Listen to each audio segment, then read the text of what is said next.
This is the new 2021 Toyota Venza, and it has just been released. It has 2 rows of seats, and it fits into Toyota's lineup between the compact RAV4 and the mid-size Toyota Highlander. Except the Venza has a standard hybrid engine that helps it get 40 miles per gallon in the city, which is pretty impressive. Today, I'm going to review it. Before I get started, be sure to check out Cars and Bids, which is my new online enthusiast car auction website for cool cars from the modern era. Cars and Bids has live auctions going right now of some amazing stuff, including this, and this, and this, and this, and this. Cars and Bids is absolutely the place to buy or sell cool, modern enthusiast cars, so check it out at carsandbids.com.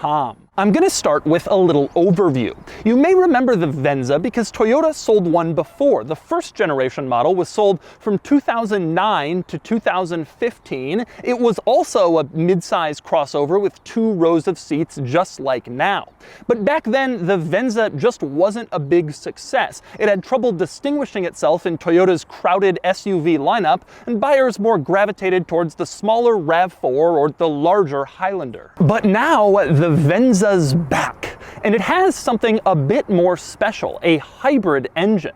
Now, the RAV4 and the Highlander also offer hybrid engines, but the Venza only comes with a hybrid engine. It's a 2.5-liter hybrid 4-cylinder that makes about 220 horsepower, and it gets 40 miles per gallon in the city, according to the EPA. That's a fantastic figure, just 1 mile per gallon behind the RAV4 hybrid, and 5 miles per gallon better than the Highlander hybrid in the city. But is there room for the Venza now in Toyota's lineup?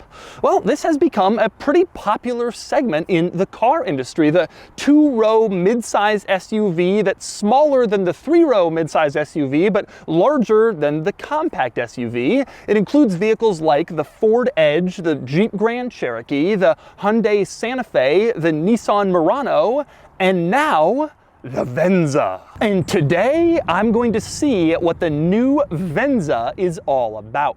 First, I'm going to take you on a tour of it and show you all of the quirks and features of Toyota's newest crossover, Toyota's 7th SUV or crossover if you count the CHR. Then I'm going to get it out on the road and drive it in all its hybrid glory, and then I'll give it a Doug score.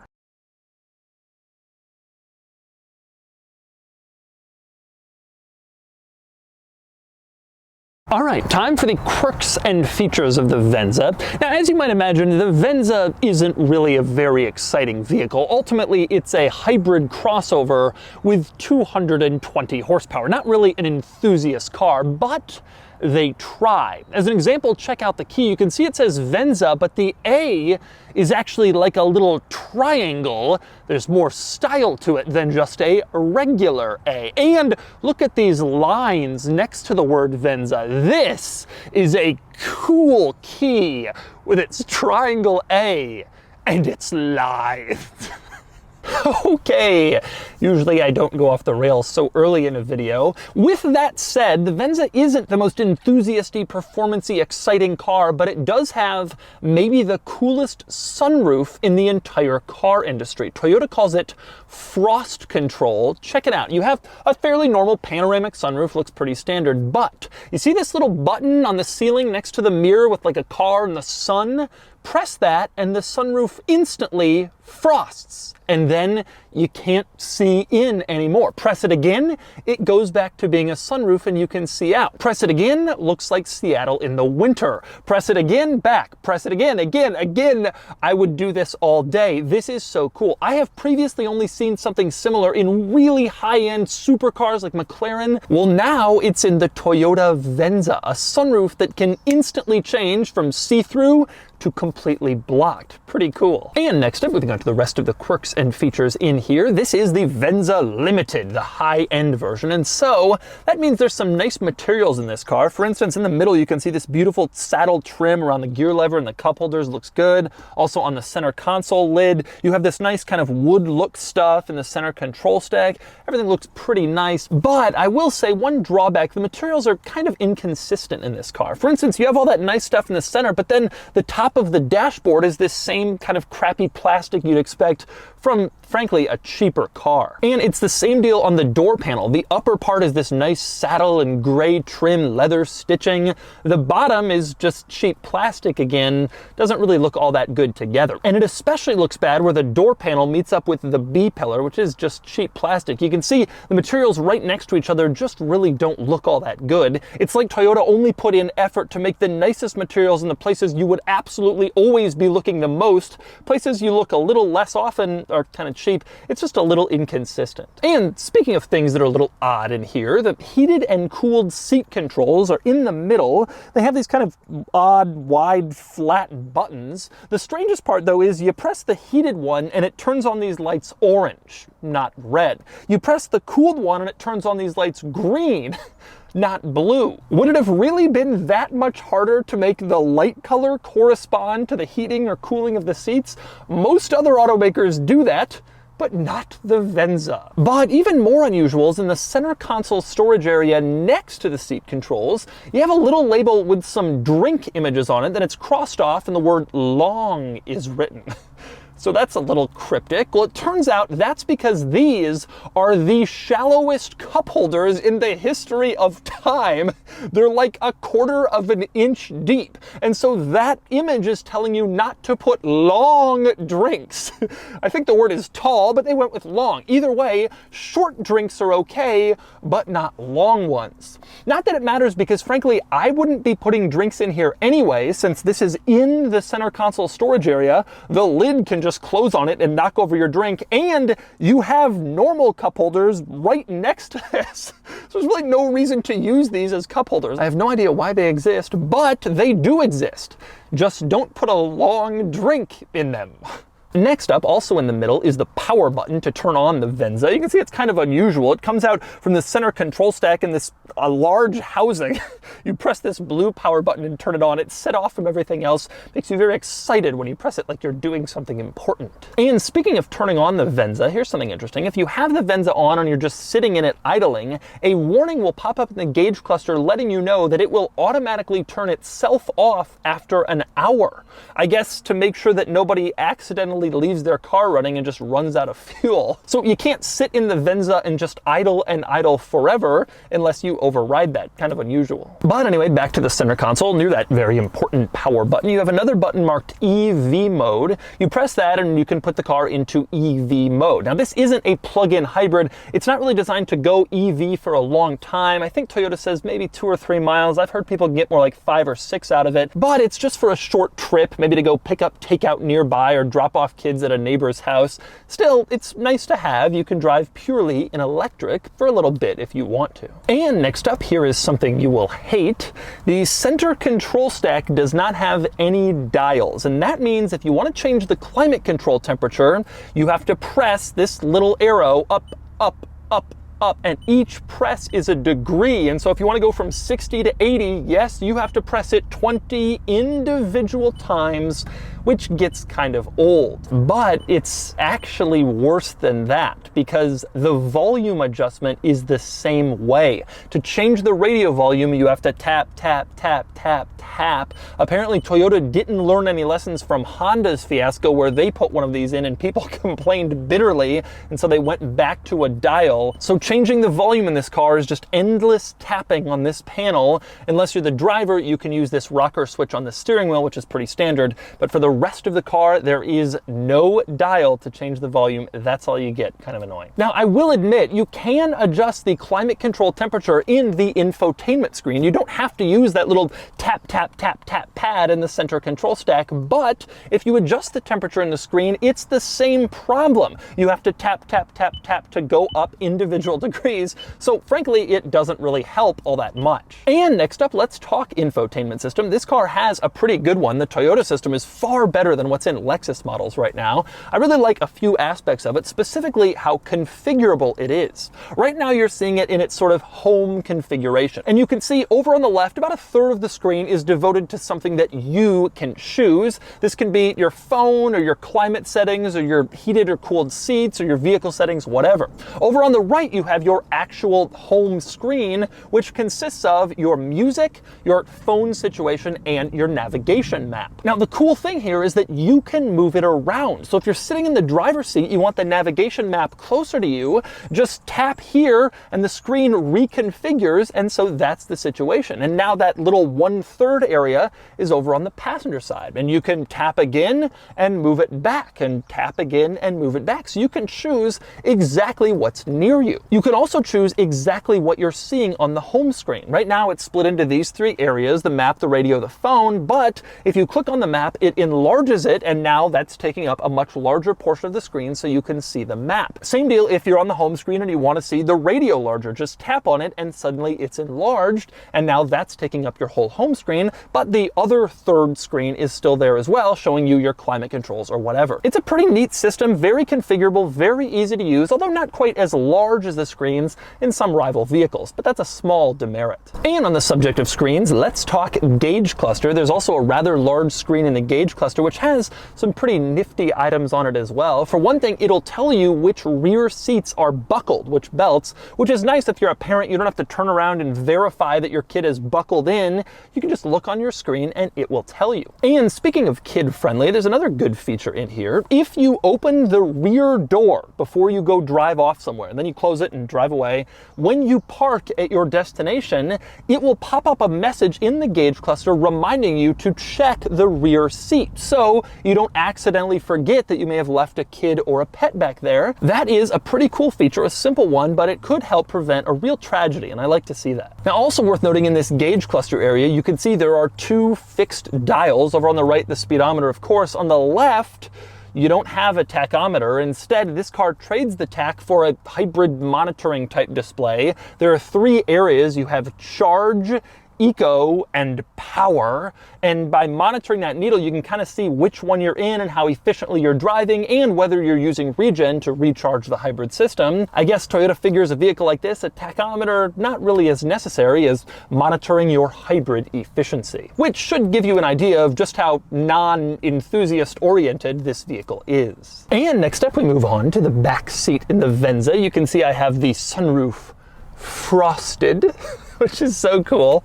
Anyway, in the back seat, there is a surprisingly large amount of room. This seat is way back, as you can kind of tell, and I still have good room back here, both headroom and legroom. This is only a mid-size crossover, but I suspect the reason there's so much room back here is because there's no 3rd row. So they didn't have to make room for the 3rd row, move the 2nd row up a little bit. They got as much room as they wanted, and it really shows back here. Now, in the back seat, there's nothing particularly unusual, just basically everything you might expect back here. For instance, you have climate vents coming through the center console that can blow air on you. Below that, you have a couple of charge points, which is of course nice for your kids sitting in back and their devices. And in the center armrest, fold it down and you have a couple of cup holders. Again, nice to have, no surprise. The other notable item back here, you do have some of the nice materials from up front in the back, like on the door panel, the saddle trim next to the gray. But again, it just looks a little strange next to this plastic B pillar. It doesn't really match. Another example of nice materials, but just not going the extra mile and making it great materials. And next up, we move on to the cargo area in the Venza, which I must say is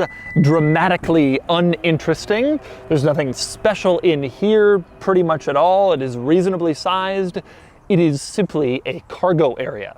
Next up, I want to talk styling of this vehicle. As you can see, very inoffensive, nothing daring or particularly exciting here. But even though the design isn't very daring, the turn signals in the Venza are interesting. You can see the front signals have this kind of pointed look coming to the front center of the car with 2 orange strips of turn signal and a cool design. This is very distinctive. But the really interesting part is in back. The signals are on right now, but you don't see them. You gotta look lower. That's because they're mounted on the bumper and they're incredibly small. Just one little flat line of turn signal now mostly out of sight. It's an exceptionally unusual spot for turn signals, especially on an otherwise relatively normal mid-size crossover. This is actually the Toyota Harrier in the Japanese market. They've brought it here as the Venza. Now, when the Lexus RX first went on sale here in the late 1990s, it was also a rebadged version of the Toyota Harrier. They just put a Lexus grille on it and made it nicer and more luxurious, and that's how we got the RX. Eventually, the RX was such a success that they spun it off and made it its own thing, and the Harrier continued as a different vehicle, but now it's back as the Venza. And by the way, speaking of Venza, open up the door and you can see again the Venza script on the door sill and the floor mat with that little A as a triangle, just to emphasize that this car has a little quirkiness, not just a normal A. We can do triangles too here in the Venza.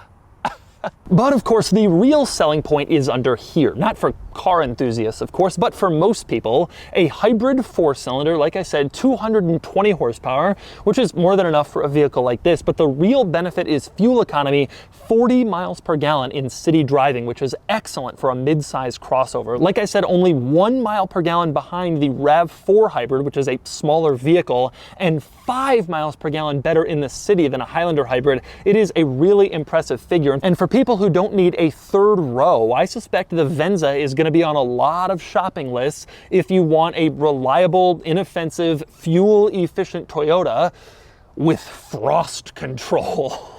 And so, those are the quirks and features of the new Toyota Venza. Now it's time to get it out on the road in all of its hybrid glory. All right, driving the Venza. This really is an incredibly cool feature, and I'm really surprised to see it. The Japanese are usually not the ones to innovate with this kind of stuff. They usually let other people make it first and then it breaks, and the Japanese make it reliable years later. But the Venza, this is just the coolest thing in the world, is it not? I mean, look at this, like, I don't know what this costs. I don't think pricing is announced yet. This car doesn't come out for another few weeks. Unless it's just ridiculously expensive, I would get this. And by the way, there is an actual sunroof cover. It's power operated that kind of goes over the whole thing. It's one of those, you know? But who wouldn't want the frost control? Now, the fact that I am discussing a sunroof should give you some indication of the enjoyment of the rest of the car. This is not a fun car. It's not an exciting car. It's not a very special car to drive. I'm flooring it now. Okay, you know, it does what it's supposed to. I mean, look, this is not an enthusiast car. That's just a reality. But it's got everything you might want. It's got good technology. The screen is great. Toyota's latest infotainment is excellent. Again, like I said, way better than Lexus. Everything in here is what you'd expect. The materials are pretty nice if you don't really start looking closely at stuff.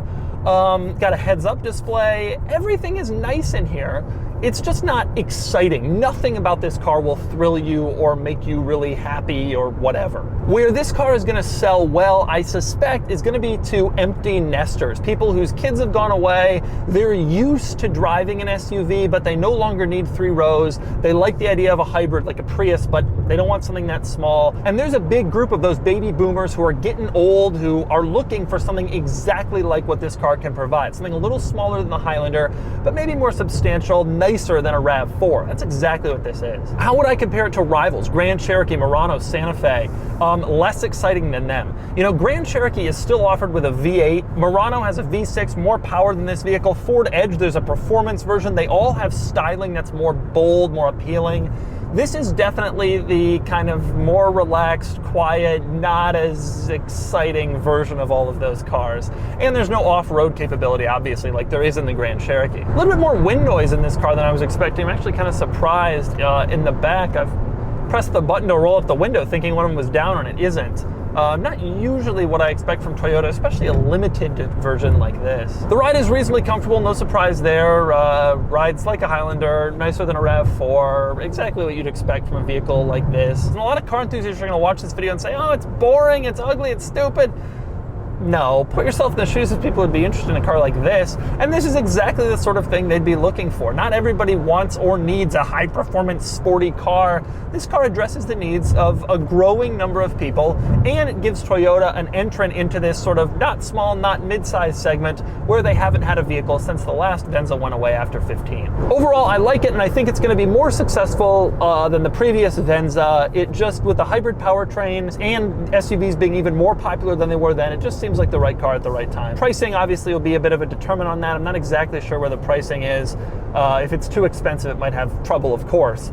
But I like what I see, and I think a lot of other people will too. And so that's the 2021 Toyota Venza. If you're looking for an efficient crossover, this is that. If you're looking for an exciting crossover, this is not that. Still, this will be an excellent midsize SUV for people who want something that has a comfortable ride and good technology and good fuel economy and decent reliability, of course, since it's a Toyota. Anyway, now it's time to give the new 2021 Venza a Doug score. Starting with the weekend categories and styling, the Venza is fine, nothing more, and it gets a 5 out of 10. Acceleration, I'm not sure the published 0 to 60 time, but it ain't fast, and it gets a 1 out of 10. Handling is average for a car like this, and it gets a 3 out of 10. Fun factor, there really isn't much unless you count pushing that sunroof button, and it gets a 1 out of 10. Finally, cool factor, and nobody will consider this cool, nobody, it gets a 1 out of 10 for a total weekend score of 11 out of 50. Next up are the daily categories and features. The Venza has great tech, and it gets an 8 out of 10. Comfort, it's nice, just as you'd expect, and it gets a 7 out of 10. Quality is good, the materials are nice, not great, but of course Toyota reliability is always strong, and it gets a 7 out of 10. Practicality, only 2 rows limits things a bit, but its excellent fuel economy earns it a point back, and it gets a 9 out of 10. Value is a bit hard to assess, as pricing isn't out yet. Based on where I think it'll be, I'm going to give it a 6 out of 10, but I might revise this if I hear different. Anyway, that leads to a total daily score of 37 out of 50. Added up, and the Doug score is 48 out of 100, which puts the Venza here against the competition. It ties the Ford Escape Hybrid, which I actually think is a close competitor. The Venza is a bit bigger, but overall they're both nice hybrid SUVs in this price bracket. The Venza is a little nicer inside, the Escape is likely a little cheaper. The Venza loses to the Highlander by 2 points, both in the practicality category. The Highlander just has more interior room, more cargo room, more seats, but the Venza is a great alternative for people who just don't need it. Before I get started, be sure to check out Cars and Bids, where we're selling fighter jets. What is happening? We're selling trains on Cars and Bids. Trains, people! At least it's nice and quiet here.